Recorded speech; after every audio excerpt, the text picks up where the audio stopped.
Testing, testing, 1, 2, 3.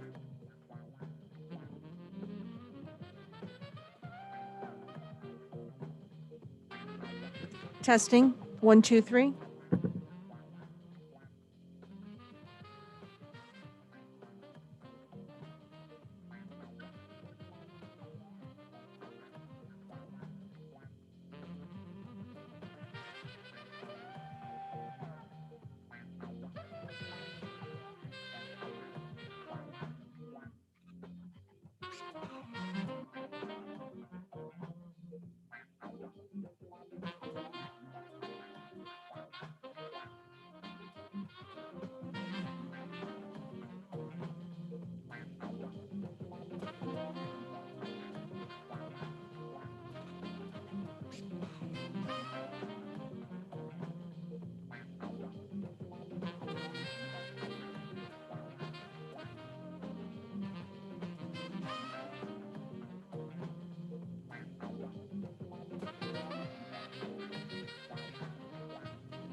Good evening, everyone.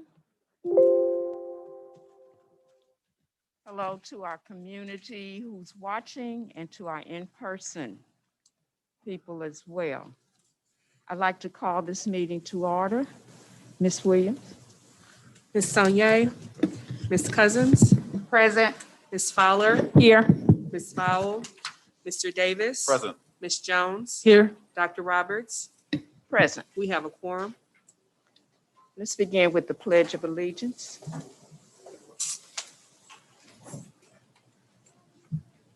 I pledge allegiance to the flag of the United States of America and to the republic for which it stands, one nation, under God, indivisible, with liberty and justice for all.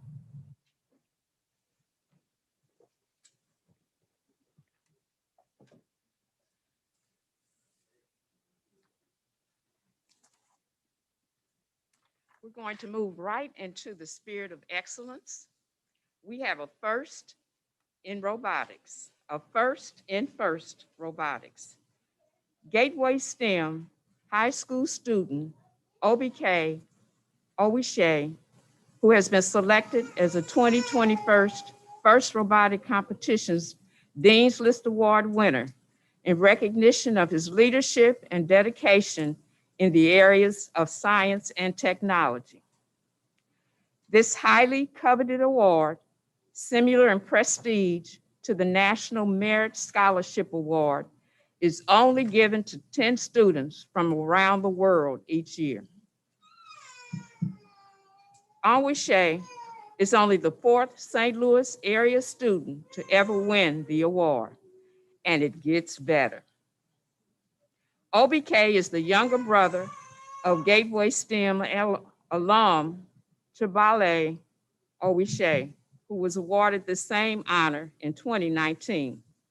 This is unprecedented first in the world of FIRST robotics.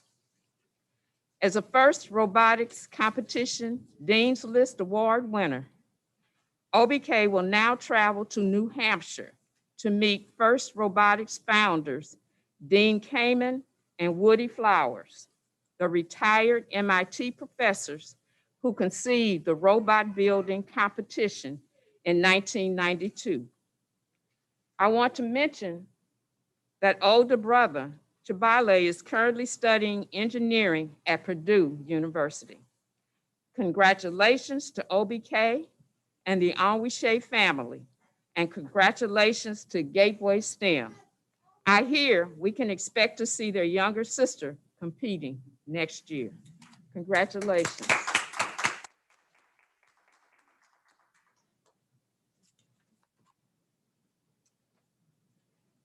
I'd like to move on to approval of the minutes. Can I get a motion to accept the minutes of May 12th, 2020? I'll move to accept the minutes of May 12th, 2020. Second. Ms. Cousins. I just have a clarification. It is 2020, not 2021. Yes, Okay. ma'am. Ms. Cousins, Yes. Ms. Fowler, Yes. Mr. Davis, Yes. Ms. Jones. Yes. Dr. Roberts. Yes. Motion passed. I'd move to accept the minutes of May 25th, 2021. Second.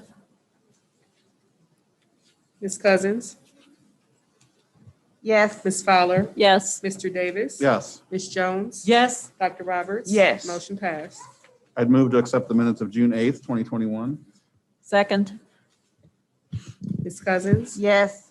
Ms. Fowler. Yes. Mr. Davis. Yes. Ms. Jones. Yes. Dr. Roberts. Yes. Motion passed. I'd move to accept the minutes of June 22nd, 2021. Second. Ms. Cousins, Yes. Ms. Fowler. Yes. Mr. Davis. Yes. Ms. Jones. Yes. Dr. Roberts. Yes. Motion passed. Dr. Adams? Good afternoon to the board and to the public and in present and those by electronics. Want to recognize two SLPS students who are headed to Juilliard, Ruth Christopher and Miles Ash, two St. Louis Public Schools seniors, and artist are headed to Juilliard in the fall. Ruth, a bassist, and from McKinley High School, and Miles, a dancer studying virtually, both overcame the challenges of the pandemic and used their time to hone their skills. It paid off. They will now head to New York to continue their education. We want to thank our partner, COCO, who has been a district partner for a very long time, for supporting our students through this pandemic and also helping prepare students as they have been recognized for their talent and ability and are now headed to Juilliard School of the Arts. Secondly, want to do a spotlight to our teacher, at least to one of our teachers, SLPS Kristen Dahlen, who is a regional finalist for the Missouri Teacher of the Year. Kristen Dahlen has been selected as one of the 10 awardees for the Missouri Regional Teacher of the Year for the St. Louis region. Ms. Dowling, a science teacher at Carnahan, was chosen by her peers and selected by the elite panel of educators for one of the most prestigious honors in the education profession in the state of Missouri. She is a Yale graduate, is now qualified to move forward in the Missouri State Teacher of the Year process. A celebration will be held on July the 19th, where Mrs. Dowling will be honored with a $250 check, a certificate of recognition, and a $500 scholarship to the 2021-22 Teacher Academy. And as I've already indicated, she's still in the running for State Teacher of the Year, and that should be noticed to us in the next 2 or 3 months. Lastly, want to make the public aware that starting on the 15th, parents may soon receive a call from a district teacher welcoming students back to school. In partnership with the Office of Institutional Advancement, Local 420 teachers are operating a phone bank, quite frankly, in the same room to welcome students to the 21-22 school year. Calls start on the 15th, as I've indicated, and this is a chance for parents to ask questions and for our teachers to provide information. Lastly, on August the 7th, from 9 until 4 o'clock, again, in partnership with Local 420 and the district will be putting on a Safe Start celebration at Gateway Complex. Our nurse supervisor, Mrs. Harrington, and her team will provide immunizations, vaccinations, and a host of health screenings. The union will provide food and entertainment. In addition, our ESOL Center will offer a vaccination event at their school site on August the 4th as well. So we are working really hard to try to get information to parents and families such that they can be prepared for the school year. The last 2 announcements are rather quick. Practice for high school fall sports starts on Monday, the 9th. We do intend to have football and other sports as we had to delay them last year, but we believe that we can move forward this year. And lastly, the first day of school for in-person instruction for all of our students will be on Monday, August the 23rd. And I'll provide some information to the board through a restart conversation a little bit later in the evening. At this point in time, we have 3 presentations. I think we changed the calendar to indicate 4. I've spoken to the board president to ask that the APR presentation be delayed until the work session to give you enough time to ask the questions. I think the presentations are on your dais, on your table, but we'll start with the Learn and Earn presentation from Dr. Bender, who is the head of college and career.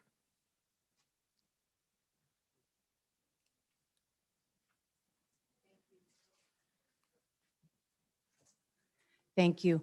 I appreciate the opportunity to come speak to you about this exciting initiative that we have with the St. Louis Public Schools this year, the Learn and Earn initiative. Our agenda for this presentation is pretty simple. I'm going to introduce this initiative, talk about the different groupings that we have amongst our seniors, the senior cohorts, talk about our partners, timeline, logistics, and then answer any questions that you may have. The purpose of the Learn and Earn initiative is multifaceted. And to put it frame it in a bigger sense, we have been pushed by the superintendent to really reimagine the high school experience, especially that senior year. One example would be our early college academy. We have students every year graduating with an associate's degree as they're graduating high school. This is the premier ECA program in the region. No one in the county anywhere has anything nearly as successful as that. So we're always looking for ways to develop that senior year, provide more opportunities, provide more, areas related to workforce. Another example, last year with Daughtery Solutions, we worked with them with information technology. So this year, we'll bring it back again this fall. We're looking to have students that finish their senior year basically in December. They will then have only English left because they have 4 years of English. And then in the second semester, they will take classes at the community college in IT.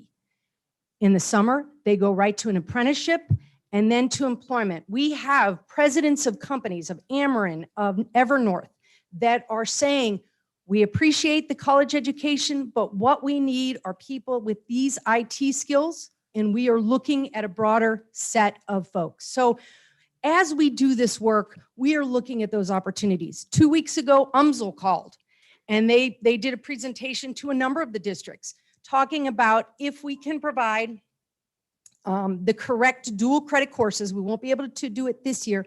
They can take students to get their elementary ed certification in 3 years. So if we can get them that first year while they're with us, then they can get to UMSL and have a head start. And again, 1 less year of paying. So we're really working to kind of reimagine what the senior year looks like.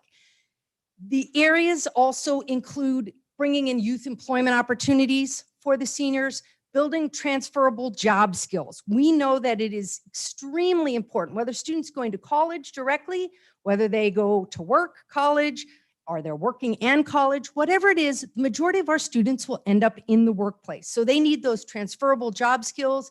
They need to be exposed to different careers. They need to have a lot of opportunities. And we thought that paid youth experience would also be really key.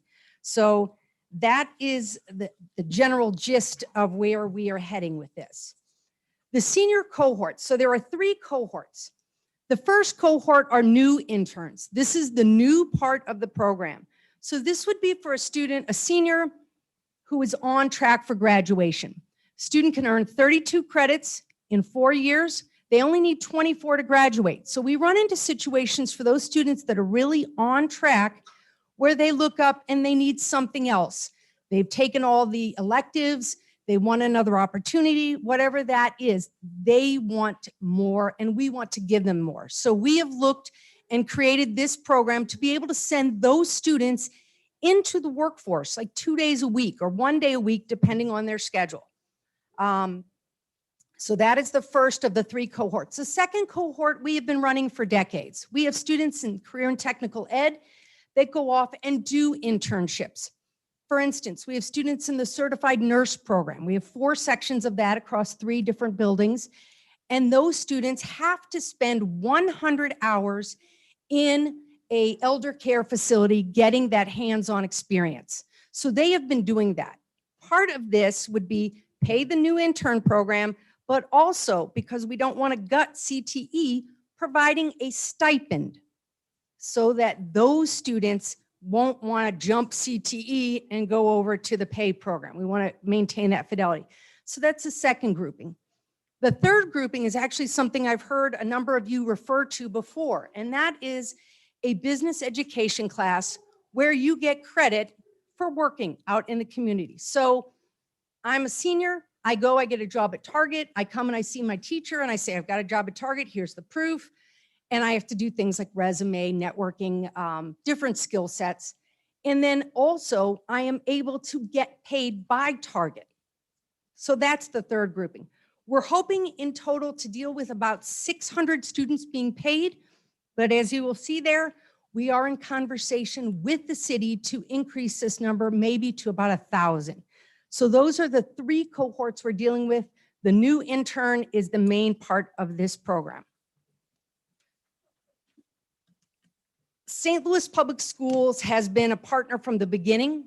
The foundation has a partner since the beginning. Jane Donahue was instrumental in helping us write the RFP and kind of planning and dreaming this out, talking about how we could bring in businesses and other partners. St. Louis Youth Jobs and their subcontractors, they are the RFP winner. If you're not familiar with St. Louis Youth Jobs, let me just give you a little glimpse into them. They have been around since 2013. They have really worked this landscape of employment opportunities for youth. They have worked to find jobs for over 4,500 students so far, and that's growing every year. They take students that have not had the connections and things to be able to go and get jobs. They help them with the spending habits. They get them bank accounts. So it's not just here's a job. They coach them. They really go to great lengths to make sure that the students have a good work experience and that the employers have a good experience with the workers. They have just really been the premier go-to youth employers in the region. So we are excited that they are the RFP winner, and I'm excited hopefully to work with them. The city of St. Louis, as you see there, is also, we are in discussion. They, like many other organizations and government entities, are looking at different money coming from COVID. And so we may be able to do some partnering with them. We should know more on that in the next month or so. And when that comes about, we will be back before you. So those are our partners. The timeline is pretty simple. In the fall, summer school really just ended Friday. We will know which seniors are on track, which seniors are going the CTE path, which ones are eligible. We will open that up, start polling our seniors, getting them to apply. While we are getting them to apply with St. Louis Youth Jobs, they will also be recruiting employers. As they see how many slots we need for the spring, they will be working with that. They will also be hiring job coaches. As I said, we won't be just sending students out. There will be a coach that comes and checks on them, that works with them, that makes sure the employer is happy and that the student is having a valuable experience. The fall will also include the intaking career assessments. When we put the students in the positions, we want to make sure it's not just, okay, you go here. If a student has a specific area of career they're interested in, we want to try to be able to get them into an experience like that to see if that is in fact the path that they want to go. That matching student interest is crucial. In January is when the fun really will kick in. So we will spend January doing a number of things: job readiness and financial literacy for all those students, onboarding, which includes everything, human resources paperwork, bank account setup, direct deposit. CTE students will be a part of that also, as they will receive a stipend. They will have to do that paperwork, as well as employee orientation. So making sure the employers know what to expect, how to handle, who to reach out to, all of those kind of logistics will really come together and finalized in January. February through April is the big time. That is when the students generally in CTE head out for their internships. That is when we will also be sending out these students in that new cohort. One of the things that we really liked about St. Louis Youth Jobs is they are about paying the prevailing state wage. So in 2022, that wage will be $11.15 an hour. So we are looking to have those students in those work experiences. The job coaches will provide ongoing support and will put their eyes on the student in the setting at least every other week. There will be stipends, as I said, for seniors in CTE, though if we would get that the partnership with the city, we may be able to go to an hourly wage there. May we will administer evaluations and surveys. It's really important when you start any program, but a new program, it's key. So we'll be measuring soft skill attainment, banking and spending habits, workplace skill development, workplace self-esteem and confidence, as well as just knowledge of career exploration and preparation. If our partnership with the city comes to light, that could also extend the program into next summer for those students. So that would be increased ways for them to earn. Logistics. So we have been discussing this, I think, for about a year and finagling and how would this work and how will this happen. Taking the lead on the day-to-day for this program will be Dr. Josh Henning. He has been an SLPS high school administrator, so he knows our schools, he knows the counselors and the kids. And he also which was a great find. He did this type of work early in his career, so he's really excited to be joining the team. The cost for this is 1.6 million, and that is, it's a nice chunk of change, but 60% of that goes directly to the student pay, to their benefits and such.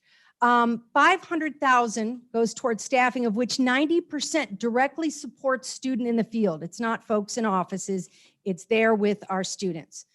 Transportation, we are looking to operate the same as we do with our CTE internship programs. Some students can get to their sites on their own and choose to. Others will work with us with bus tickets and use those. If we are able to work something out with the city, they hopefully will be able to add that cost on to where they are. Background checks. This is something that often comes up when you discuss employment. And so we know that some of our businesses will have our students do background checks and some will not. We have some students who are justice involved, and that happens, and that's okay. And that is one of the reasons why this program it just kind of touches my heart even more. You have a student that made a mistake, to be able to help them with a resume and a network and have a reference to say, I don't know about that, but I do know about this. When they worked for me, they were great. And it really can help a student with a new beginning. So we feel that that is easily worked around. Ensuring student success. So as I've said, this isn't just about helping our kids get jobs. I mean, that is important. It is great to have that workplace experience and those 21st century skills, but we want our students to have a really good experience. The coaches are key. If we have an employer that says, hey, when Beth shows up every day, she needs to have, khakis. And then Beth's like, I don't have khakis. St. Louis Youth Jobs has been doing this work. They know how to find clothing assistants, how to help the students, and that is really, really important. We don't want anything to keep our students from opportunity.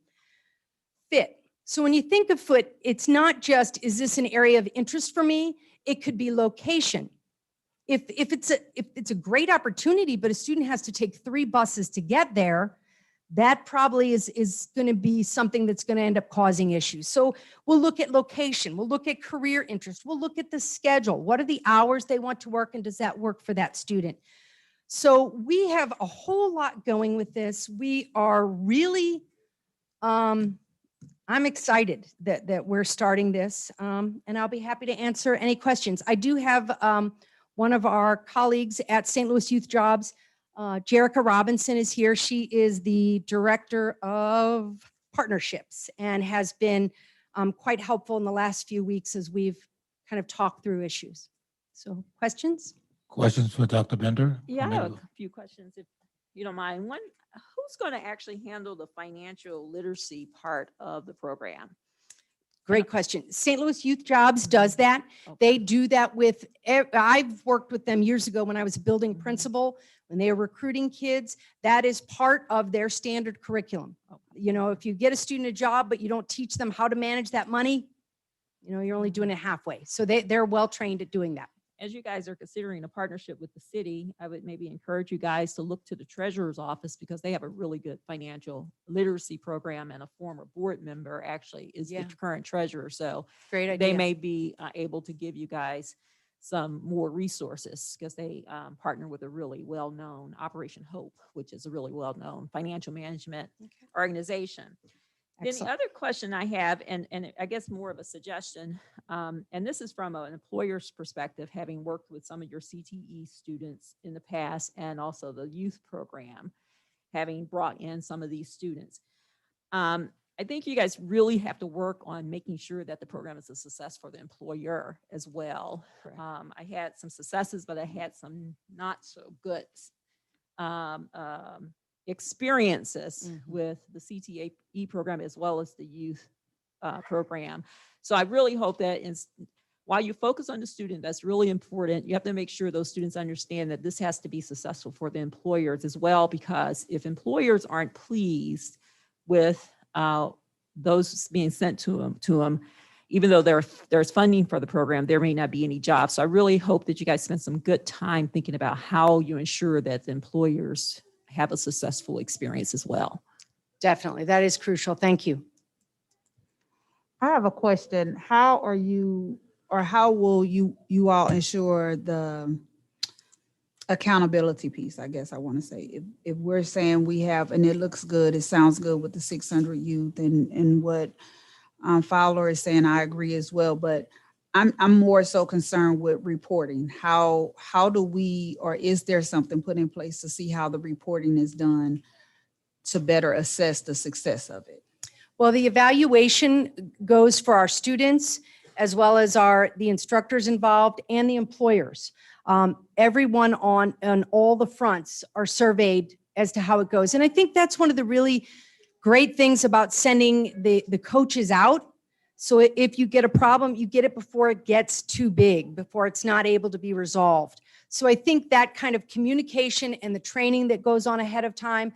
One of the biggest pieces, and this was primary reason why we went with putting out an RFP, was related to all of a sudden you have all those students you have to do all that HR paperwork for. So we're going to folks that have been doing this since 2013. They know how to keep the records. They know how to make sure everything is done correctly related to the finances, but also along with our work partners. So I guess what I'm asking is, it sounds like you're giving, or are they going to provide us with like a quarterly report to show the impact that this has made, or where we stand with this particular program? I believe what we will have is an end of year report, because it's really, right now, as it is designed, is a 1 semester program. Okay. So we will have we'll touch base. We will be meeting quite regularly with them. Dr. Henning will, and as I will. But we will be touching base. And then at the end of the school year, we will do that surveying and see, did this work? Did it not work? What do we have to tweak? You know, with any program, the first year you do it, you usually run into something you hadn't expected. But going with folks that have been doing this work, we feel pretty good. Yes, I have a question. Yes. With the NCAA changing its rulings on the youth athletes, I'm just wondering, I know we're talking about career and college readiness, but a lot of our seniors will be going into the sports arena, and they will not be prepared to handle the financial monies that will be coming at them. So, and the opportunity to further, make this out of a profession. So, I guess my question is, will you be, or do you have someone that will help the seniors to prepare themselves upon graduation, just like you would with the other career and readiness programs? So I'll address that, Ms. Jones. I met with the athletic director, and quite frankly, I met with Mr. Sanoma this week regarding that same question. And so we are looking to put some plans in place, excuse me, for those seniors who may be going to college related to sports, to help them now get prepared for what might happen when they get to the university. So it is in discussion right now. We're still waiting to determine if there anything, if anything will affect present high school students who are participating in MISHA in any way, shape, or form. Mr. Sanoma is reviewing the Supreme Court ruling to determine if there's anything that might affect high school students. But there is some intent right now to think about how we support those high school seniors who will be moving to the college level, to prepare them, because there's a lot that goes into that. It affects their FAFSA form because they're making money then. So yes, we have talked about it. We don't have a plan right now because we're waiting for a little bit more information, but we will be meeting with our seniors who are in sports to talk about how the NCAA ruling might be impacting them. All right, and my next question is about parental involvement in this new program. And I'm just hoping that there's some way that we can, or will we have brochures, or who's in charge of that area to make sure that parents are involved as well to help make this a successful journey for the students? We will have information that is able to be sent out as well as on the website as this evolves. So hopefully we'll get an approval this evening, and then we will be meeting within the next 2 weeks with all the partners and getting those documents ready, because really once school starts, we need to kick in figuring out which students go in which cohort, and who's interested and how many sites we need. So yes, there will be parent communication for sure. All right, thank you. Sure. Thank you for the presentation, but I'd like to follow up on the timeline. And it appears that it begins in January, and I'm a little concerned, is that enough time to get our kids prepared to enter into the workforce by February? Yes, that's a great question. There is time because the students will not, for instance, if I'm a student and I'm doing this program on B days, which would be Tuesdays and Thursdays, they would not be signed up for classes at that time. So we do have some good spots of time with them in the month of January to make sure that they are ready. And we will be doing assessments and meeting with them in the first semester also is related to placement. So January is just when the big training kicks in, but we will be doing a lot of pre-work in that first semester. Dr. Bender, thank you. I've got a few questions. So do you know currently how many city students that STL Youth Jobs serves a year? The number of students that STL Youth Jobs generally serves a year? About 80%, she's saying. And what's the number, the total number that you currently serve? Every year is different. So last year, 80% of like our 500 that we serve last year actually. Okay, so this would be would this be 1,000 students in addition to what you normally serve as 500, or will there be some duplicates? Some of the students may be students that had already been in the program because the program has been running in the summer and this will move it into the school year. So it is likely that we have some students that have had some experience with St. Louis Youth Jobs prior. And it's my understanding, just from sort of researching this, that the way it works now is employers pay $2,500 per job, and that covers the cost of paying the students hourly rate. That's not the full answer. It really depends on that particular organization, that particular business. Excuse me, why don't you come to the podium, please? Thank you.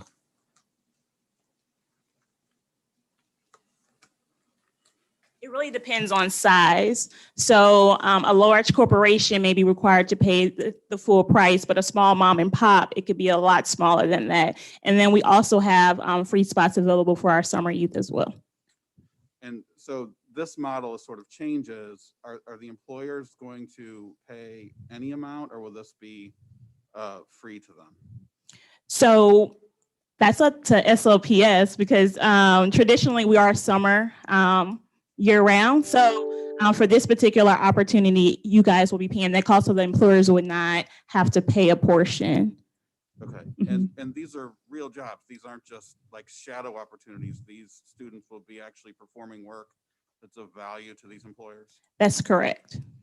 And STL Youth Jobs is responsible under this proposal for finding those employers. That's correct. Okay. And I don't know if this is for you, Ms. Robinson, or if this is for Dr. Bender, but in terms of the 18 job coaches that you're looking to hire, how many job coaches do you currently employ? So currently our coaches are seasonal staff, and it really depends on the number of young people. So when we're talking about a part-time job coach, traditionally that's about 25 young people on their caseload. Okay, and I mean, what's the requirement for a job coach? What do you look for? Who do you hire for these positions? Yeah, historically, traditionally, these are college students that are finishing up grad school. They may have their undergrad. It may be something that they're doing like in the off season, things like that. But also we've hired retirees. So it really is a person who is really interested and dedicated with working with young people. Okay. And in this case, has there been any discussion about giving preference to SLPS graduates? For this particular, For the job coaches that we're paying for? I mean, if they want to apply, that's all, that would be even better. Absolutely. Yeah. And this might be for Dr. Bender. And you mentioned that the students that are eligible will have 32 credits going into their senior year, or is it the last semester? You can earn a total of 32 credits while you're in high school, but you need 24 in the correct areas to graduate. So students usually have room for electives and other courses, and for a program like this. And do you know, because I don't know the answer to this, what percentage of our seniors would be eligible for that requirement to have these jobs? I do not know for this year yet because summer school just ended on Friday and we've not gotten all the rundown on where this year's seniors are after making up at summer school. Okay.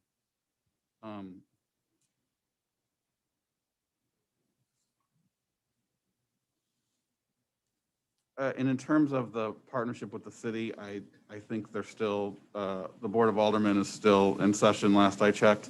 But it did seem like that portion is included in the budget, which is sounds like a match. They're matching the 1.6, is that right? That is our hope. That's what we have been led to believe.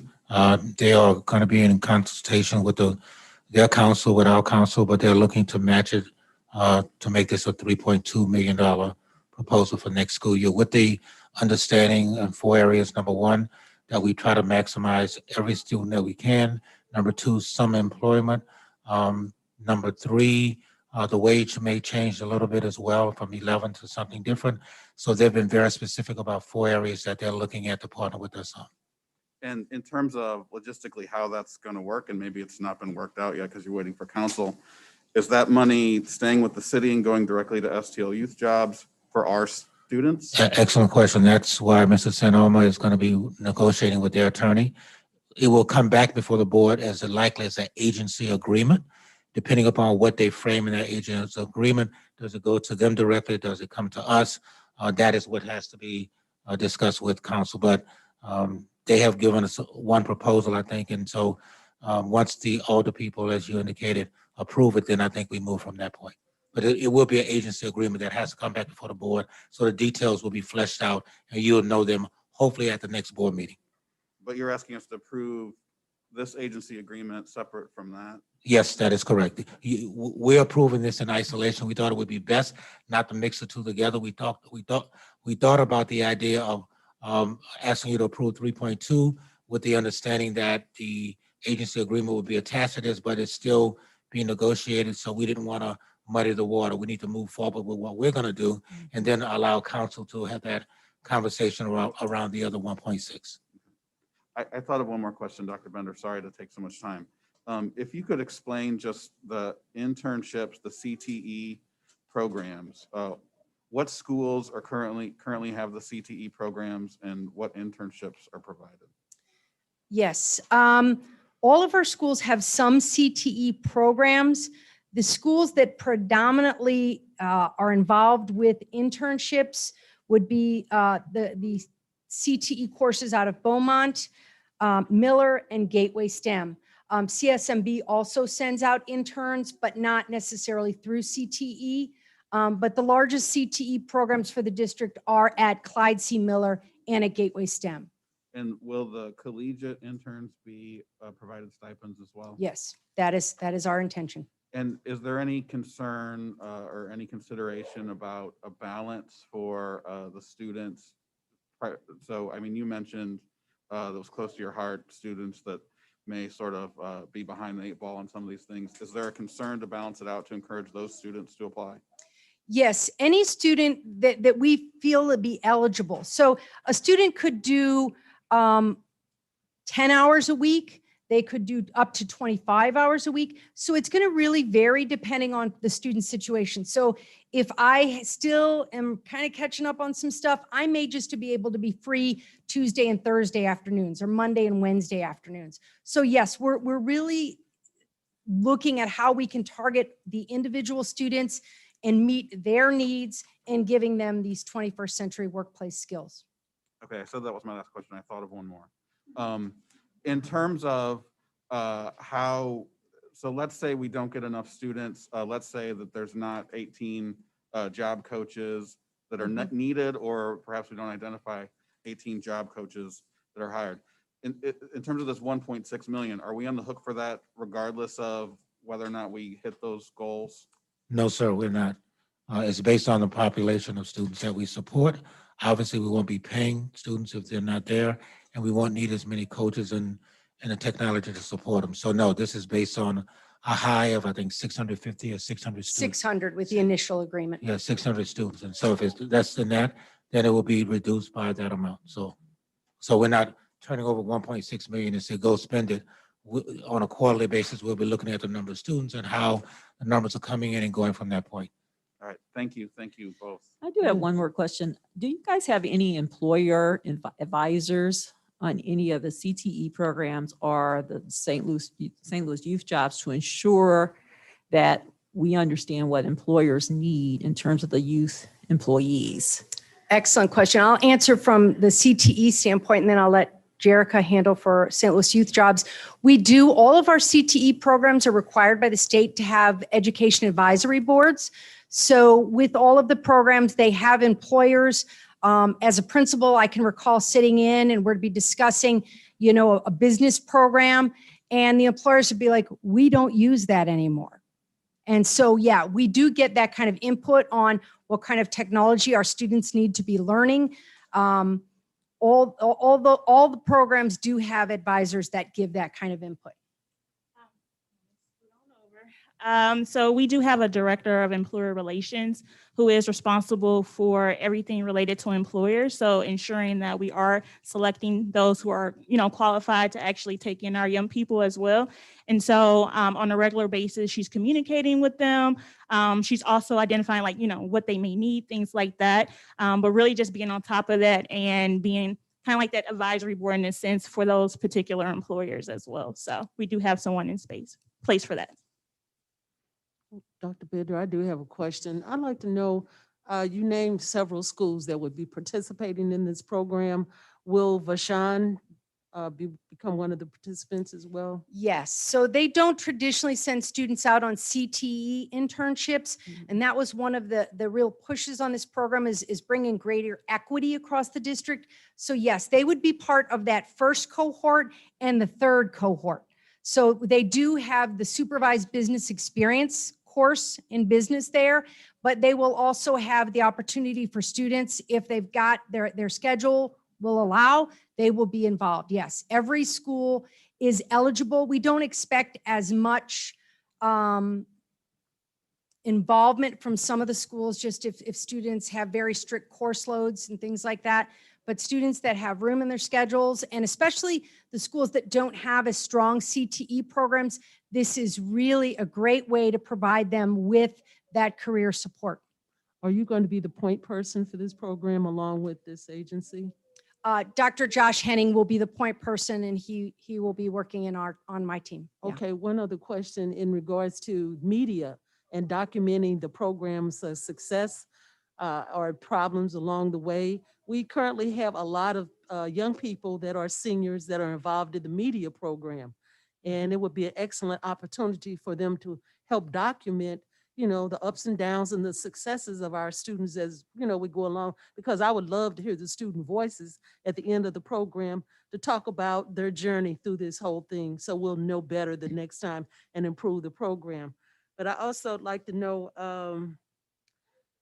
at the end, how will we gather information about the alumni from this program? Because we send them off along their merry way, but how are we going to reach out to them in the near future and see what they actually do with this opportunity that they're going to be provided with? Excellent question. Every year, starting really probably mid to late October, we start what we call our 180-day follow-up of our graduates.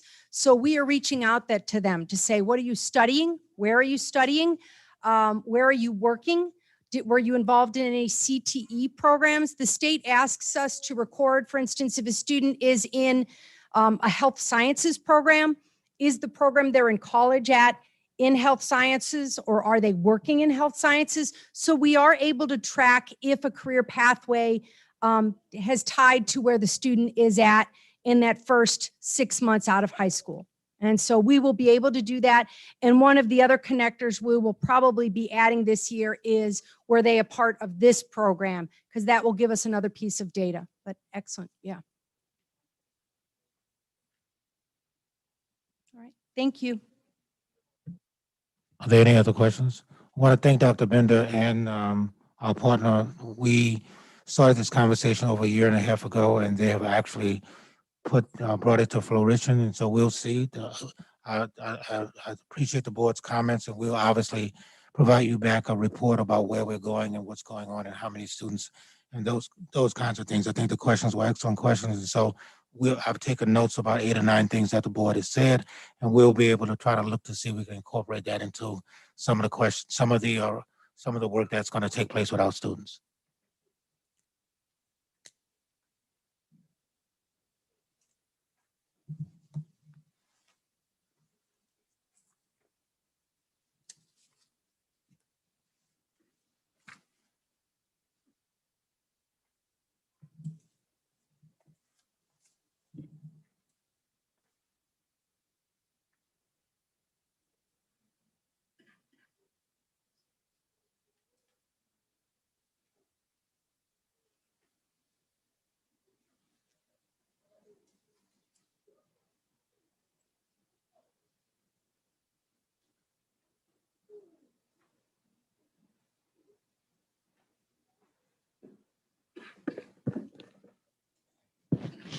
In anticipation of some deadlines, I want to provide the board with an ESSER update. I met with our staff and we have put together a committee. I want the board to be aware of what we are doing around the dollars that we are going to be receiving.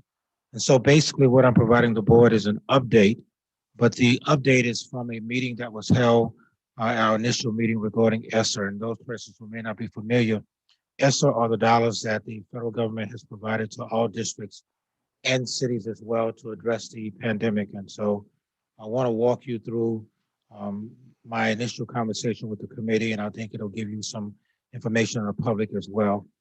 The ESSER committee will advise the superintendent, and obviously through the superintendent, the SAB, the SLPS on the key focus areas for these new investments with a commitment to allocating the funds in 2 ways, an equitable way and a sustainability way. Once we receive these dollars, we have three years to spend the bulk of the dollars and want to make sure that whatever we put in place can be kept running for the next, beyond that point in time. The ESSER committee will have 4 meetings once weekly over the next 30 days, with the final meeting to be held on Tuesday, July the 20th. The plan will be prepared, presented to the board on Tuesday, July the 27th at the work session and posted for a 10-day public review and comment period. The board will approve the plan at the Tuesday, August 13th meeting.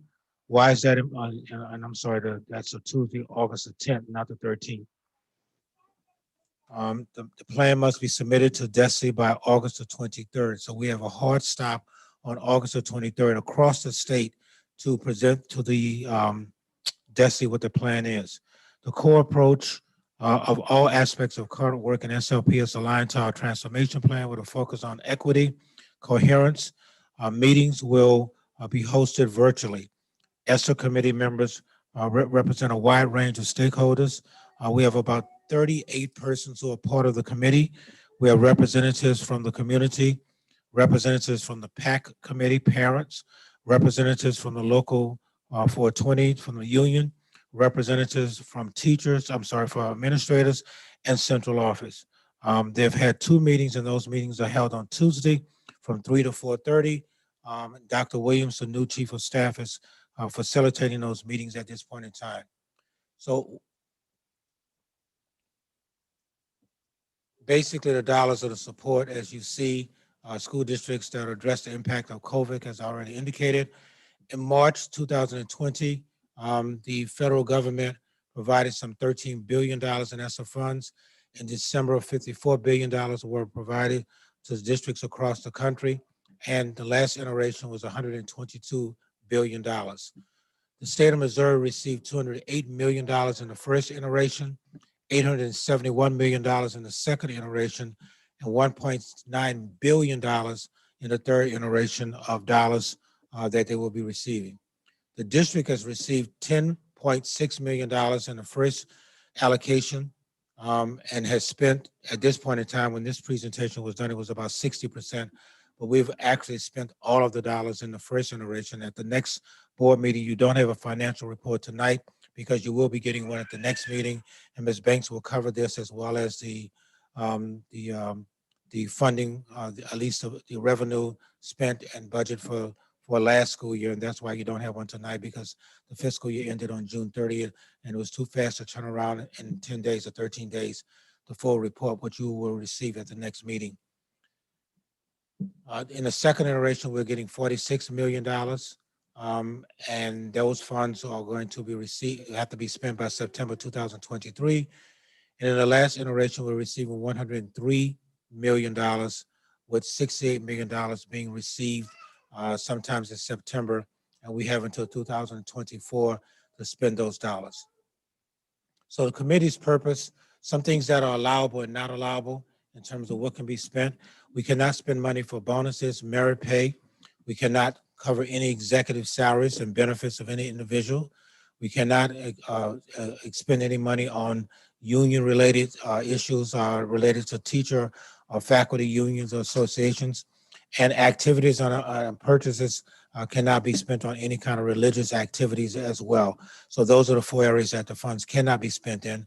The areas that funds can be spent in, and I won't read all of these to you, but assessments, unfinished learning, instructional materials, after-school programs, summer programs, professional development, mental health services, teacher pay related to closures, similar to what we did in the beginning of the year for our instructional support centers. We used some of those dollars to cover some of those things.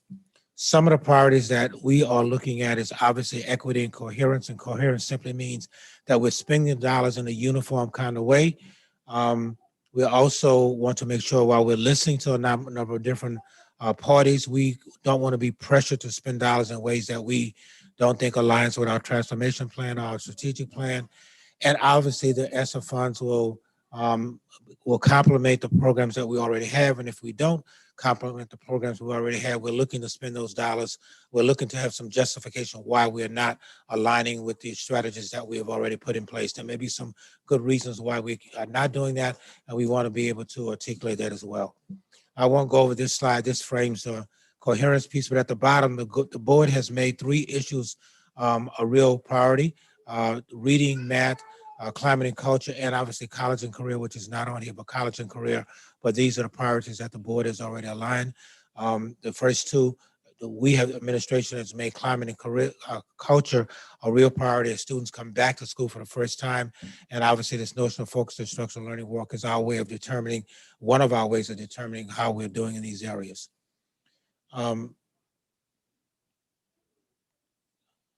We also want to try to be as innovative as possible to make sure that we're looking at out-of-the-box ways to try to support students. And innovation for us simply means a different way of looking at problems and solving them, not the traditional ways that we've always done things, but to look outside the box to do that. Just quickly, and the board has seen this before, this is what when we did the survey of over almost 3,000 parties in the community, teachers, parents, community members, 70% said that the dollars should be spent on direct support to learners, 25% said the building, and about 5% professional development. If you look at the same information for employees, it's about the same. If you look at the same information from parents, it's about the same.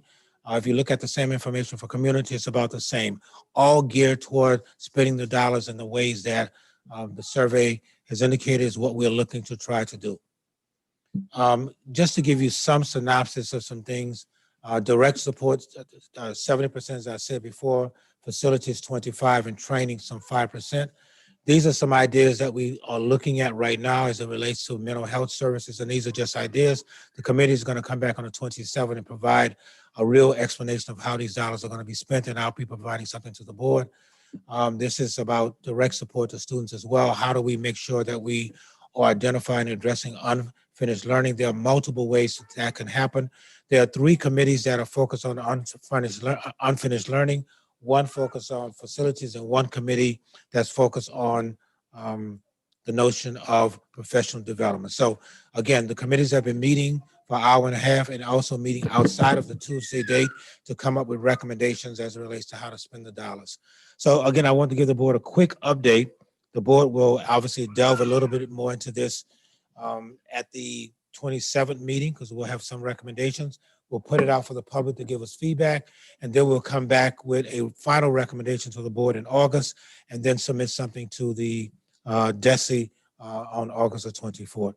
Any questions the board might have relative to the ESSER funding at this point in time? I'll ask the question now that I had on the consent agenda. We're going to be doing some extensive work on some of the schools with windows and all. Yes, ma'am. Will we be able to use ESSER funds for those as part of the facilities? So it is Fund. our understanding that we have wide flexibility in some of these areas. And so obviously windows might be part of that. We haven't submitted our plan to the state at this point in time. The dollars that you'll be approving tonight are outside of ESSER. I have eyes on the back of my head to look at Ms. Banks, but it's my understanding those dollars are outside of ESSER at this point in time. But it is our understanding that if they are not outside of ESSER, we do have some flexibility around that. So we're approving it. We could always come back and justify how those dollars could be used. So air quality, painting, furniture, facilities. The answer to the question, from my understanding, is yes. Any other questions the board have relative to ESSER? Yes, ma'am. Ms. Jones. My question was about the ESSER funding. What about staff? Are they giving you suggestions on how they think the money's not be spent? Yes, ma'am. The union provided us with 5 teachers who are part of the committee. And so, yes, we've done a survey with everybody, but now the union has identified 5 targeted persons who are working with the committees on committees talking about how dollars can be spent. So the answer is yes. So these 5 teachers are voices for all the teachers in the district? All of the teachers had the ability to respond to the survey, and the survey laid out ideas and things of how the dollars could be spent. And so now the union has identified 5 persons, similar to what we did with Restart, to get specific feedback from targeted teachers relative to how the dollars could be spent. So we've had 2 ways. One, members from Local 420 who have been identified by them, and the overall survey, I think some 800 to 900 teachers responded. Okay. And the students, how are we listening to their voice? Students were part of the survey responses as well, and I can give you exactly what the numbers were. But we sent a survey out. We put it in a newspaper. We also put it in American. We sent out a blast before school year ended to try to get feedback from all of our constituents. I understand that. I guess I want to see it unfiltered, the responses, some of them, because I know we make these charts and pies and what have you to say 70%, 20%, but I really want to hear what the students have to say about what they want to see with these ESSER funds within the limitation that you've described. So do you have some recommendations, Ms. Jones, in terms of how to do that prior to the deadline? I'm not sure how to get the student voices heard right now, but it just seems critical because we did talk about the need to encourage the students that they need this at this time because a lot of them are under a lot of mental stress. And sometimes we might miss something when we start spending the monies and that they really want to see, and we don't understand that. So I'm not sure, Dr. Adams, I understand what you're saying. Well, we can come back, let me frame it, because I do think your point is well taken. We have a 3-year window to spend these dollars. We have to turn in something on the 24th. So I would suspect that we'll be turning in something that we can alter and change and update over the course of the year. So as kids come back during the school year, we may frame some things for year 1 that we might change in year 2 and year 3 or alter once kids come available. As you know, I have a student advisory group that I meet with 2 students from every single school. And so there may be some opportunity to engage some students even after the report goes in to DESE, because it's not going to be something that we're going to spend on August 24th. We still have to get their approval, and we still can garner some more support from, not support, but voices from students to get their voices around how these dollars might be spent. I think I understand now where my feelings on this is that with the crime rate being so high among our young people, I'm just really concerned that whatever the funds might be that are allocated towards safety, that we get some opinion like right now, right away, because I feel like we're in a critical situation here with our young people. And I know everybody in this room understands that. So I'm just hoping that we can find a way to hear their voices like right away, because the situation is critical. Yes, ma'am. So- We'll come back and I'll talk to our team to see how to try to leverage some more students' voices in this conversation. You're welcome. And Dr. Adams, as a follow-up, I do want to remind the board that we will have a student voice as a part of this body. Do we have an exact time that will occur? September board meeting.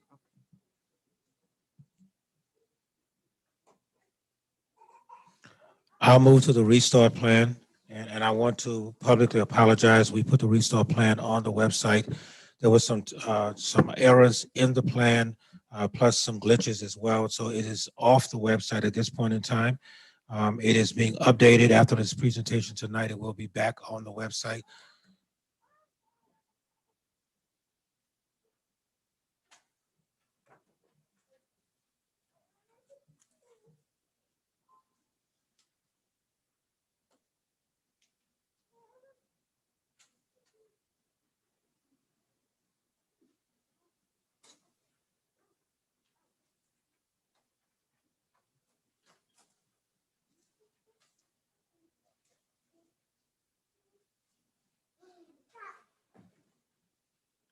What I presented to you is an FAQ that we are putting out for our families as well. This is aligned to the Restart School plan, but it's a FAQ that will be live tomorrow and on our website as well, and that we'll be using to help parents figure out what it means to come back to school. And so two things, this will be on our website as well, but the full plan will be on the website. But this is just a FAQ that we've been working on based on getting feedback from parents about what the questions that they might have. So I'll walk through the restart plan. First of all, these are the guiding principles, the same guiding principles that we had last school year as we talked about coming back to school. And it just lays out safety as number one, obviously, students' well-being, the notion of equity, parent choices, changing social realities, routines. And again, I won't read all of it to you, but the bottom line is these are the things that we're looking at as guiding principles for us. Essential guidelines. All schools in the district will have an infectious disease plan, a process by which each school in our jurisdiction will maintain accurate records in terms of students who might be identified or staff as well. As you already know, we do have a quarantining team, a team that really looks, a contact tracing team rather, that looks at every person who comes down with the virus and what needs to be done. We will obviously address the statutes that focus on immunization of staff and immunization of students. And you heard me talk about that in my talking points, that we will be doing something on August the 7th to provide immunizations to staff and students and vaccinations. There's a 3 foot radius that we have to put in place for students. Contact daily health and temperature screenings, minimize contact, consult and obtain approval from the city regarding any kind of large assemblies that we might have to do. Again, we're opening up tonight for visitors to come, and the limit for this particular facility is 20, no more than about 20 persons. And so the health department gave us that information. We'll be in contact with them around any kind of large assemblies that we'll be looking to do. Face covers are going to be required. It says here kindergarten. At the time that this was put in place, kindergarten was the last information we received, but as of last week, that has changed to every single person has to have a face mask on, pre-K as well as kindergarten, because of the variants that is taking place. And so all employees and all students will have to have face masks on. Any student with medical condition prohibited from being able to wear face masks. Obviously, we have some opportunity to work with those families. Isolation areas in all buildings require temperature, as I said before. We are looking to restrict in field trips. We will have field trips, but we'll be restrictive of some of those field trips. We'll comply with all of the Missouri statutes and obviously address what we did last year with trying to minimize the number of students on buses to the degree that we could. Equip classrooms and communal areas with hand sanitizers, all of the kinds of things that we have put in place. We will continue to do those kinds of things. The cleaning and all of those kinds of things will be put in place as they were last year as well. Again, this talks about kindergarten students. Again, the new information indicates to us that it will be all students, just not kindergarten kids. We will look to try to restrict students by having breakfast in the classrooms, lunch in the classrooms to the degree that we can. But so all of the kinds of things that we put in place during the summer and all of the things that we put in place last school year when kids came back, we were looking to continue moving forward. There only are two options this year at this point in time. This can change depending upon what happens with the variants, but we have an in-person option where kids will be in school in person and an addendum option where kids can be online. This is not the blended model that we had last year where teachers were doing both. That was incredibly difficult last school year for our staff and our student body. So in-person instruction, 100%, or addendum. Those are the two options that families will have as it relates to coming back to school. As you know, we did a survey and only about 30 families said they were interested in the virtual component, at least at that point in time. We want to make sure that we follow all the CDC guidelines in terms of safe and clean environments and the same kinds of things, that social distancing, the signs, all the kinds of things that we have done this summer with about 4,200 kids. We really had about 3,800 kids who were coming on a regular basis. We have minimal issues with quarantining and contact tracing with the kids as well as staff, although we did have some, and we had numbers last year as well that we reported out to the board. We put this on our website. We will be transparent again about putting that information on our website as we did last year.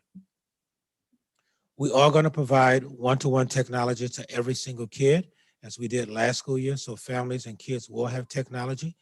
At this point in time, the iPads are going to have the hotspot inside of them as opposed to external. The board did authorize us selling back the old hotspots and iPads, and so we're working through that process. I suspect at the August meeting, we'll give you a full idea of where we are around technology. But K-8 students will have iPads and 9 to 12 students will have the Dell laptops and wireless hotspots for families who still need it. We'll still be covering that cost as we did last year. Consistent virtual learning platform will be available if we have to ever move back to virtual. We are anticipating obviously staying in person and addendum, but in case we do have to switch, and that's why it says as needed, supporting virtual learning as needed. If we ever have to switch for any reason or quarantine the school, we will have the ability to go back to virtual. That is not what our hope and desire is, but if something changes as it relates to what's happening in Missouri, I read a stat today that Missouri and 4 other states have accounted for 1/3 of all the new variances right now in the country. Missouri, Arkansas, Louisiana, I can't think of the other 2 states, but across the entire country, Missouri is leading the pack in terms of that. So we obviously can't stick our head in the ground. We are cognizant of what's happening in our region and want to be very, very, very sensitive to being ready in case we have to switch by any stretch of the imagination. This just really lays out the communication that we've been using, and we will continue to try to make parents aware of what was going on with the variants and what we need to do to try to address getting kids prepared for school. The next step is to come back before the board on the 10th to give you an update. We will put information in our parent digest. Principals are working on their plans that have to be reviewed, and those plans will be updated and put in place by the 6th. The health department is not actually asking for a plan right now, but we will be monitoring those plans. We had a meeting with the health department today. We will be asking at this point in time all staff to test prior to them coming back. That is what we are looking to do as we did last year. We're having some discussions with them. If an employee has proof of vaccinations, do they still have to do the testing? At this point in time, the answer is yes to that. We were still working with them around that. All athletes will have to do the testing every 2 weeks, as they did on last school year. You have an item on your agenda that I ask you to look at right now, if you don't mind. That item is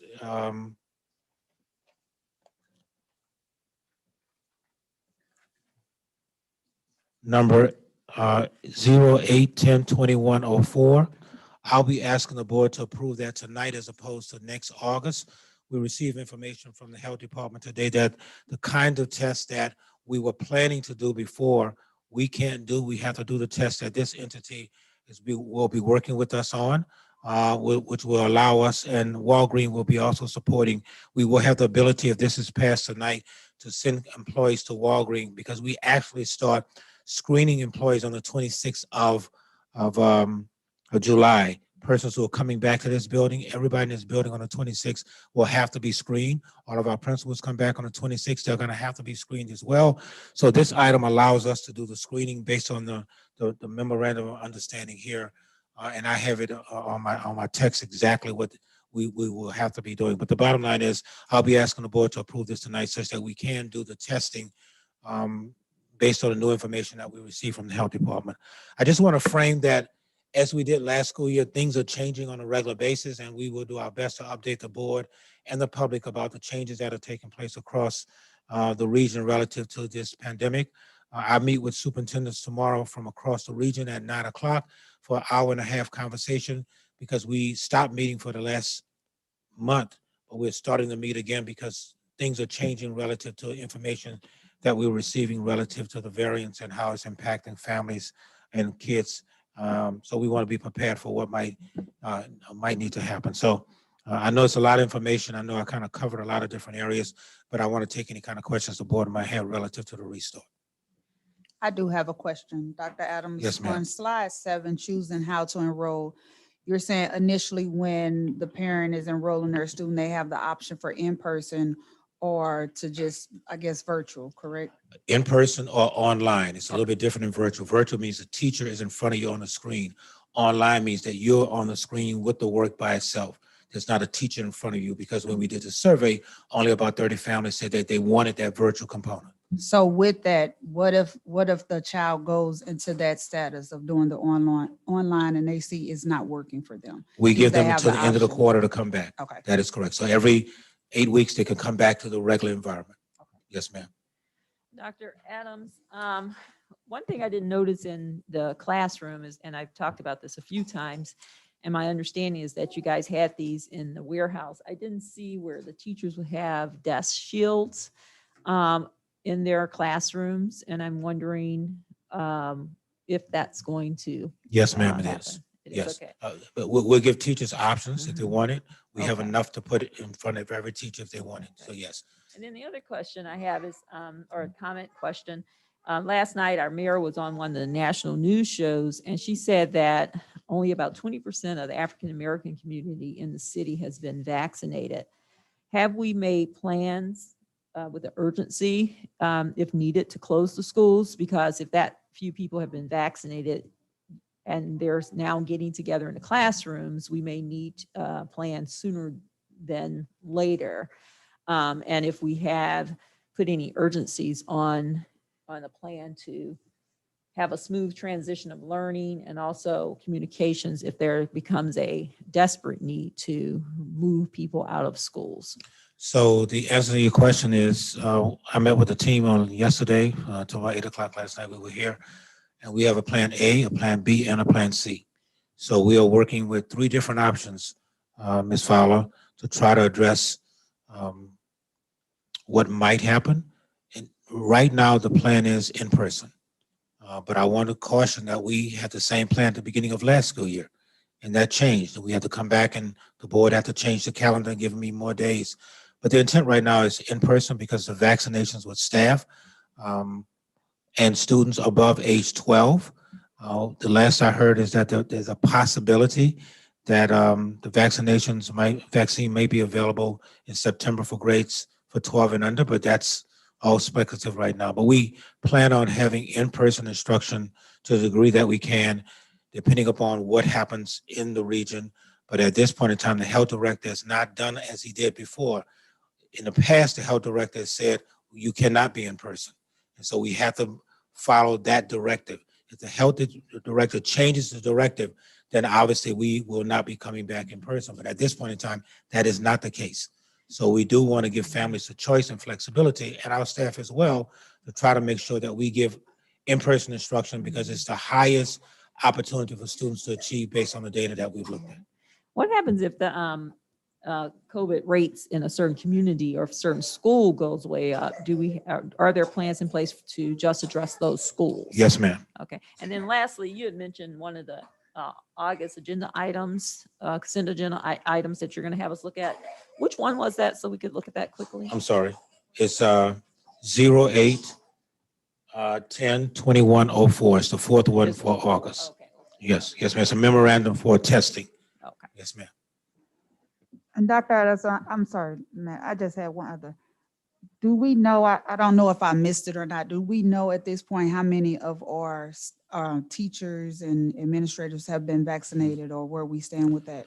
So when I've been asked that question, based upon, and this is preliminary information, we have no data to support it right now.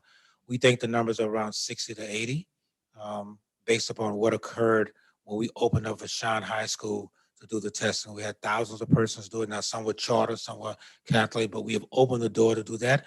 We had a conversation with the Urban League today by text. Quite frankly, they've solicited for us, quite frankly, 650,000 masks free of charge that they'll be given to our schools, but they're also willing to partner with us around vaccinations. So we'll be pushing really, really hard over the next 6 weeks to try to get every staff person vaccinated, but also as many students as possible vaccinated as well. So right now, if I'm talking off the top of my head, I have no data. Based on the preliminary information, a person signing up, we think the numbers are anywhere from 60 to 80. Dr. Evans, I do have, oh, go ahead, man. Okay, so I have a question. Well, maybe a little suggestion as well. This is from an experience I had with a small one in elementary school, and they were in summer school, and they were concerned about the security approaching them when they didn't come to school with their little mask on. And me as an adult, I understand the severity of children not wearing masks and what have you. But they kept saying that the other students were frightened because grownups were coming at them like, you put your mask on, you put your mask on. So the mental health issue comes up once again. If when you're purchasing these masks, is it possible that the security can have ample supply on their side where they approach the children a little bit differently, instead of saying, oh, you don't have your mask, hand them a mask and, Yes. Soften the blow so they. Yes, ma'am. We had in our conversation last night, Mr. Davis is over to the left. I think they've already started some training in this area because we want security to be much more supportive and not be security guards, quote unquote, but to be support guards, if you will, persons who are going to be supportive of our student body. So to answer your question, yes, I know that we discussed this yesterday about how to, and we use this word, treat kids with dignity and make sure that we're providing customer service, quality customer service to our clients. In this case, kids and parents. It's one of our big priorities next year to do things with dignity and make sure that we are providing customer service, which is a big, big issue for me as we move forward for next year. The one last thing is about the mask, the kind of mask we'll be providing. I know we have the little blue looking hospital mask, but with children, small children, is it possible to get them some that look like little animals or some colorful things that will be attractive to them that they'll want to put on and make them look, cute? Or, so they'll want to run to it in the morning and say, oh, this matches my little outfit or something. So Mr. Watson is shaking his head. Yes, he's responsible for obtaining those masks. And I know we have some like that. I don't know. The intent next year is that we try to give every school at least 5,000 to 10,000 masks so that they can use themselves, especially with the Urban League giving us the masks that we'll be picking up on Tuesday to put in our warehouse to get to school. So, and to be honest with you, we have probably about 100,000 masks in our warehouse already. So masks should not be an issue for us at all, period. We have more than enough masks because persons have given them to us and we've purchased enough as well. Yes, ma'am. Mr. Davis. Is there a deadline prior to August 23rd that people would need to make the choice to sign up for Edmentum or in person? Excellent question. We have not established a deadline at this point in time. I would suspect that it will likely be after we get teachers in place on the 9th of August. But we have not established a firm deadline at this point in time. Mr. Davis, is something I'm working with the team on as we listen to what's happening across the community. But I would say by the time the work session occurs, I'll have a date available. But we truly don't have one right now. And just to clarify, Edmentum is K through 12. There's no. That is correct. There's no virtual option for preschool. There's no virtual option. Thanks. That's today. Again, something might happen differently over the next 2 or 4 weeks, but right now we're planning 100% in person for all grades. Would you say if there are pre-K parents who are a little leery and are interested in keeping their kids virtual to contact somebody so you know the interest level? Yes. You want to put it back on, please? Yes, sir. There is a number here. You want to blow that up, please? Because I'm.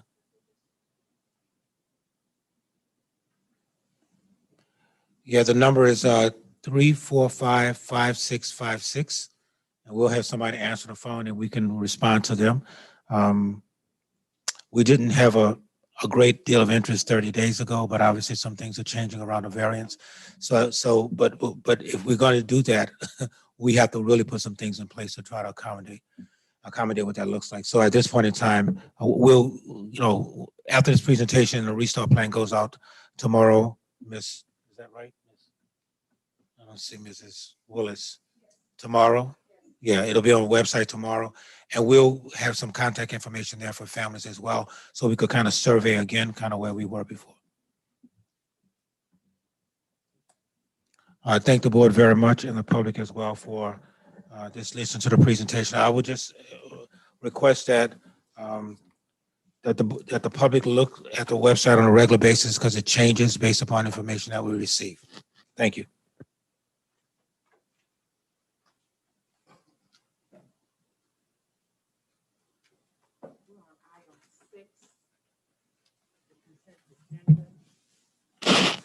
I move that we accept the consent agenda for July 07/13/21-01. Second. Wait a minute, let me finish. Oh, sorry. Through 07/13/21-23. Are there any questions? I do have one question. At the last meeting, I asked about the elevator company, and Dr. Adams, you were going to get me information on that because I was concerned about their bid because they didn't explain how their evaluation of the elevator year by year was so low compared to the other companies. Mr. Watson, do you have that information? I apologize, Ms. Fowler, I did not get that to you. I know it came up in our discussion. Mr. Watson, you want to see if you could answer this question if you don't mind? Can I, I'm sorry. yes, before Mr. Watson comes forward, can we just pull that item and move to accept the other parts of the consent agenda as presented? I think you need to make a motion to do that. You want to withdraw your first motion then? Yes. Okay, let me withdraw the first motion and put forth that we accept the consent agenda as presented and pull the one item that Regina has a question on. Which was 7/13/21-19. Thank you. Second? Ms. Cousins, Yes. Ms. Fowler, Yes. Mr. Davis. Yes. Ms. Jones. Yes. Dr. Roberts. Yes. Motion passed. So I'd like to wait until the work session for this item to be approved, if you don't mind. That way I'll have more time to get that. Okay. Okay? Is that accepted? Yes, thank you. Thank you very much.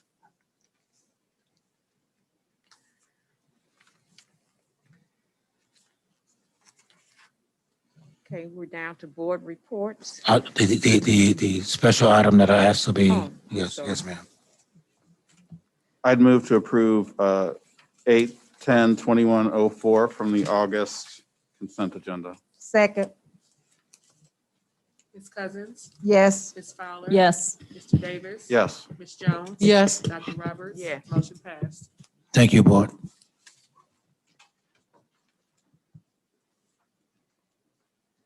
Okay, on to board reports committee. Regina, would you like to start? Okay, yes. The governance committee, which consists of myself, Dr. Roberts, Tony, and Matt, and also our former board president, Dorothy Rhodes. There's a hyphenated name, but I don't quite. Collins, thank you. Yes. We have a few, we've done quite a bit. And tonight we're going to be asking you guys to approve the code of ethics, which was presented to you guys in the last work session. And we're asking for approval of that. We're also asking you to approve the board self-evaluation. I sent that out couple weeks ago. I did not get any questions concerning that, so I assume there are none. And I also sent both the code of ethics as well as the self-evaluation to you guys prior to this meeting. Prior to presenting that up for vote, however, I just want to let you guys know that we, as a committee, we agree that we really do need to have an onboarding session. We have 3 new board members, and frankly, I'm relatively new. I've not been on the board for for a full year yet. So we agreed to have an onboarding session, and that's going to take place, I believe, on July 31st from 2 to 6. July 31st from 2 to 6. And that really, we're going to be addressing some real key things that every board member should know, as well as get a historical perspective of this particular board, as there are some unique things about St. Louis Public School and the board that we're on.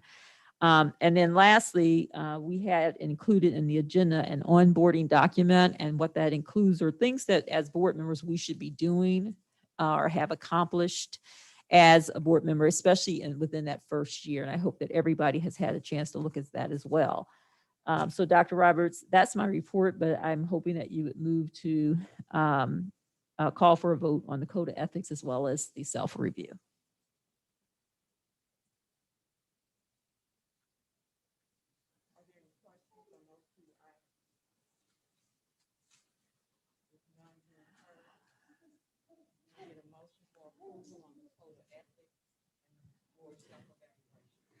I make a motion to approve the code of ethics as well as this board self-evaluation. Second? Ms. Cousins? Yes. Ms. Fowler? Yes. Mr. Davis? Yes. Ms. Jones? Yes. Dr. Roberts? Yes. Motion passed.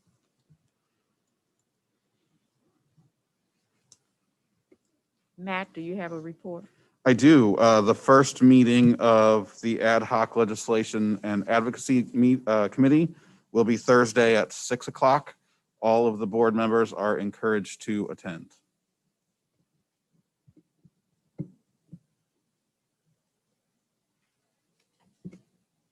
Just have a question. Will a Zoom link be sent to us so we can know how to attend, or is that online? It's in person. Oh, it's in person. So it'll be Okay. here. Okay. I believe, I'm looking at Ms. Fenway, I believe it's going to be live streamed as well, Okay, great. but Thank you. it will be in person. Okay, thank you. And there's a notice on board docs and an agenda. Donna? None at this time. Tony? None at this time. And I have no report at this time. Professional development requests. Donna, you want to give us a few words on that? Yes, I had a request to attend the Missouri School Board Association's annual conference in November in Kansas City, and I'm really looking forward to it because I think this is a very good conference. You have opportunity to network and learn a lot from the various other school boards across the state. So at this time, I guess I'm asking for approval of my journey. I'd move to approve the professional development request. Second. Ms. Cousins? Yes. Ms. Fowler? Yes. Mr. Davis? Yes. Ms. Jones? Yes. Dr. Roberts? Motion passed.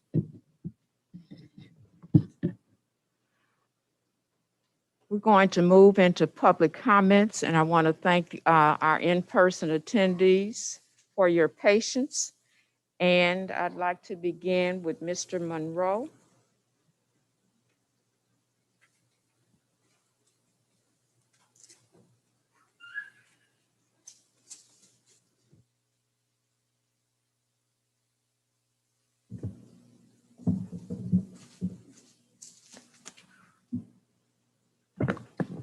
Thank you.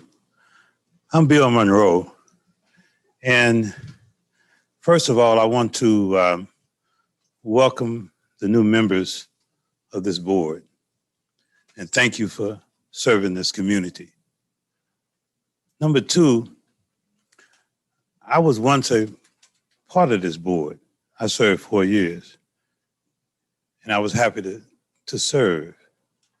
And I'm leading up to a bit of an apology because I've done something in this battle, in this fight to save our children. And I filed a complaint against this board with the Attorney General's office for violation of the Sunshine Law, for not allowing the public to speak. And that was the primary reason, because I was hurt that I did that. But my mission, and I'm speaking to something that you spoke to, Ms. Jones. I checked the paper this morning. There was some 54 deaths of children in this community. And I'm one that thinks that this board, that this community has a solution for what's going on in the street. Some of you may not know, I'm a former St. Louis police officer, very active at that time. And our children are looking at us for guidance, for wisdom. And I felt that this board, this public school wasn't moving fast enough, to be honest with you. And that's why I've done what I've done.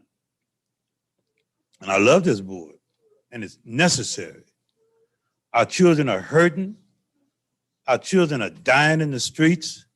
Our children are going for lack of love, knowledge, and we have part of a solution right here. And they're thirsty and they're hungry for what we can give them. And I think we need to move post haste. My mission and that of Harriet Tubman has been to save the Beaumont High School from becoming another crumbling building that's 4 blocks to the east. Is that Central? It looked like someone dropped a bomb on it. And it hurts you to see that. And I'm asking this board to issue or go along with Bill Monroe and Harriet Tubman with a memorandum of understanding. Because unlike any part of the 10 years I've been trying to do this and put such a school in this community, I have a bank, a financial institution that's watching this. And I need what do you call it, MOU? Is that the term for it, am I? Yes. So that we can proceed with some urgency, with a sense of urgency for our children. Here's the solution, not the National Guard, not the DEA or other police. The solution is right here. We got it right here. And in that school, Beaumont, that Harriet Tubman is trying to acquire, at one time I was told that that building is too big, Bill. But guess what? COVID has made this building the ideal site.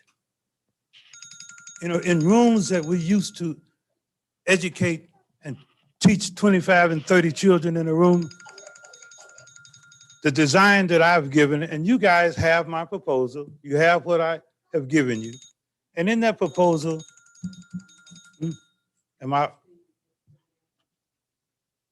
ma'am?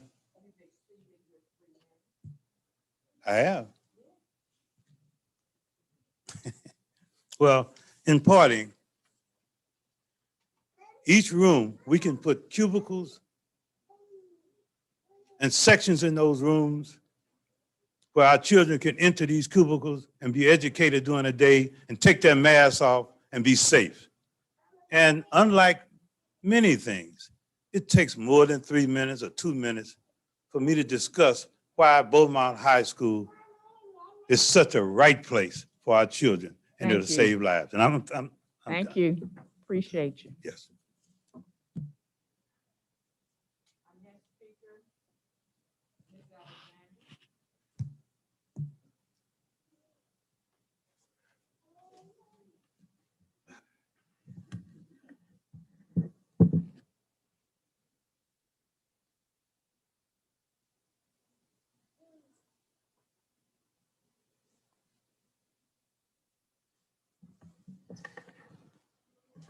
Hello.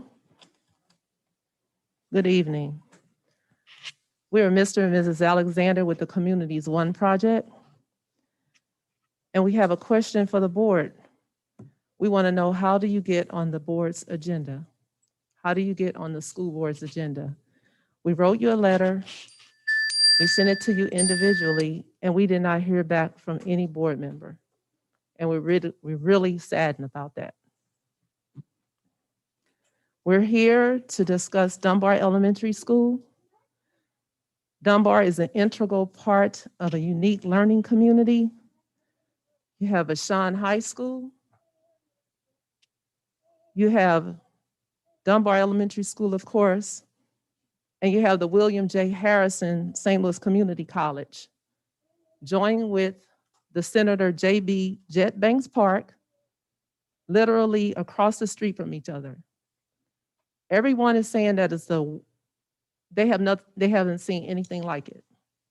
Adding grades 7 and 8 back at Dunbar, you can have a perfect feeder school system in the St. Louis area that it's not in any part of this region, and it's a rarity. This is the first time in history that our community was asked by a superintendent to come up with a plan for our school. Our collaborative team worked night and day. February 2020 to January 2021, Dr. Adams gave community groups 30 days to come up with a concrete plan to keep schools open.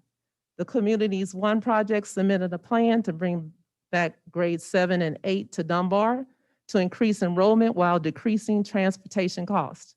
The plan also outlines a collaboration of well-rounded and new educational services from Montessori-based urban farm school, the Wings Foundation, after-school labs, STL, New Dimension Soccer, and Miss Tilly's Corner.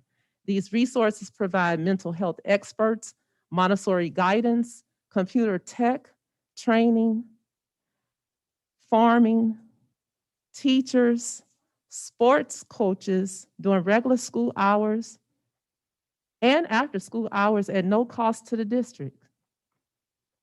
However, some board members did not fully review the plan before voting to close the school. Furthermore, as the group continued discussions with the board and the superintendent, our Dunbar parents were told to select other schools to enroll their children. Is this the equity that we talk about? Is this the transparency that we talk about? Is this listening to community voices? Is this listening to the voices of other parents?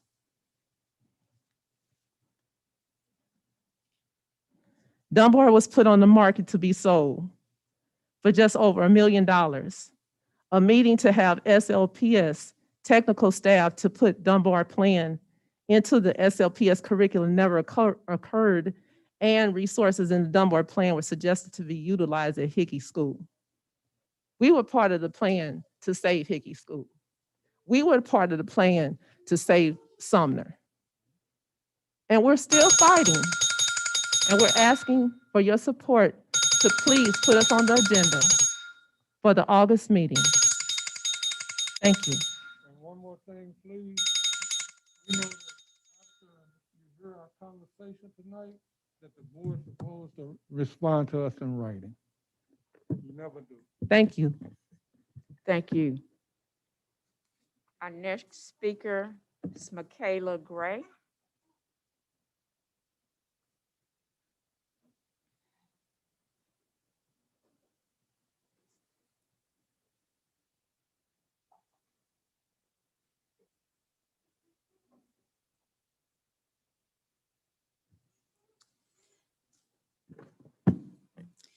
Hello, my name is Michaela Gray.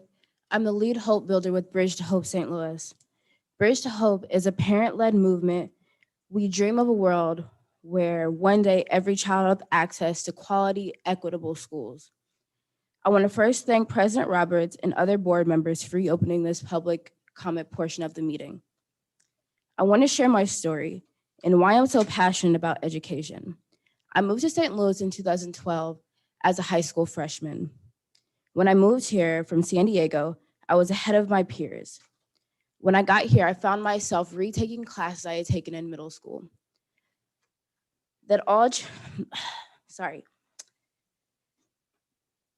But my sophomore and junior years, I struggled because I was not learning, but through my own will, I graduated a scholar athlete. Although I am young, I feel I have found my calling working with SLPS parents who live in the city's most struggling neighborhoods. We work hard to educate parents on their children's right to excellence and what excellence looks like. Too many of the parents you serve have not seen excellence for their children or for themselves as former SLPS parents. And let's be clear, the pandemic has made children's achievement go from worse to catastrophic.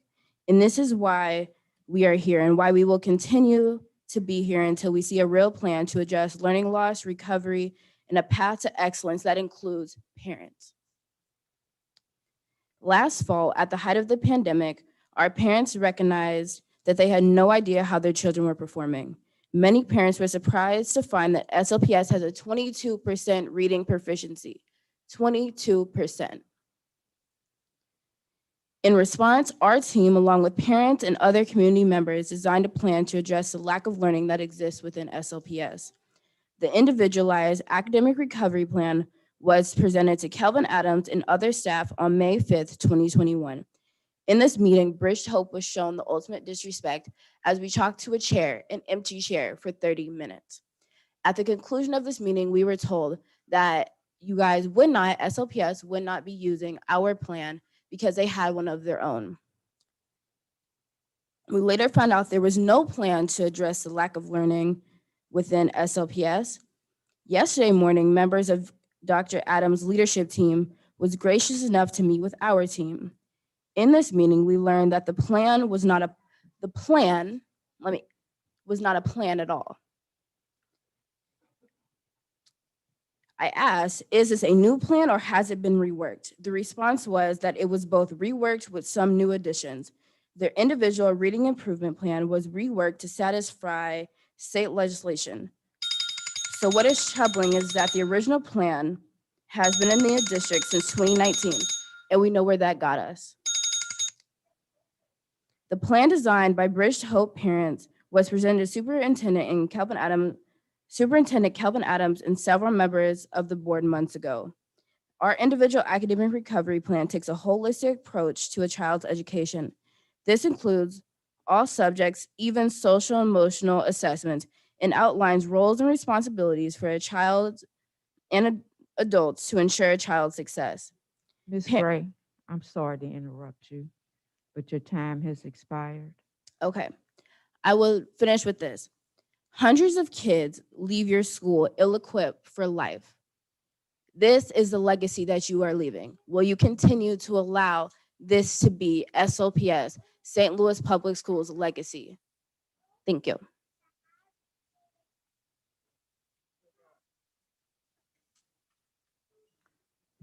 Our next speaker, Jay Ozier.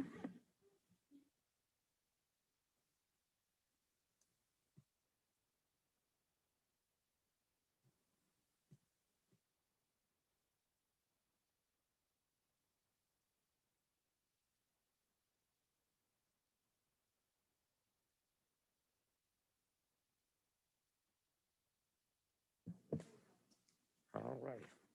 Yes, my name is Jay Ozier, citizen of St. Louis City.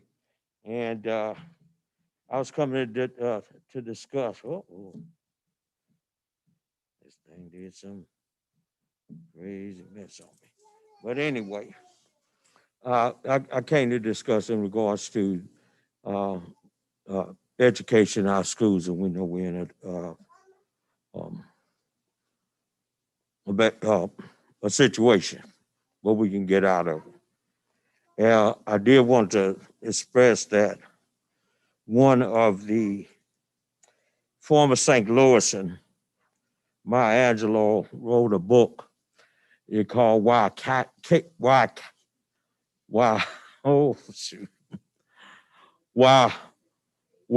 Caged Birds Sing. And that title for that book came from a poem by Paul Laurence Dunbar. Our foreparents fought hard for that school to be named in segregated St. Louis by a black man. And for us to think that what we're gonna do now, that we do have blacks in charge, that's what we're gonna do, bury our own legacy for our own eyes.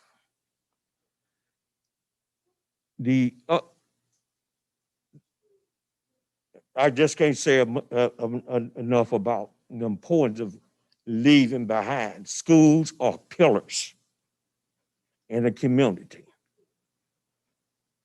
And if we just destroy our schools to turn them over where charter schools can get these buildings, then we are not serving public education. Public education is based upon those who shall come. There's no other criteria. There's no cherry picking like in charter schools. It's whoever say come that meet the requirements and age and so forth. These things, you know, culture, a lot of times people say, well, they don't feed my stomach. Well, I don't know how many people that Paul Laurence Dunbar's stomach fed, but I know that he fed a lot of minds. And in brief, we got to attempt to do better and encouraging education for everyone. Our forefathers fought for that. That's part of our legacy from winning the Civil War, ending chattel slavery, and the birth of public schools and education for everyone, regardless of their lot in life. Thank you. Thank you. That ends our public comment portion, and need a motion to close the meeting. Move to adjourn. Second, Ms. Cousins, yes. Ms. Fowler, Yes. Mr. Davis. Yes. Ms. Jones. Yes. Dr. Roberts. Yes. We are adjourned.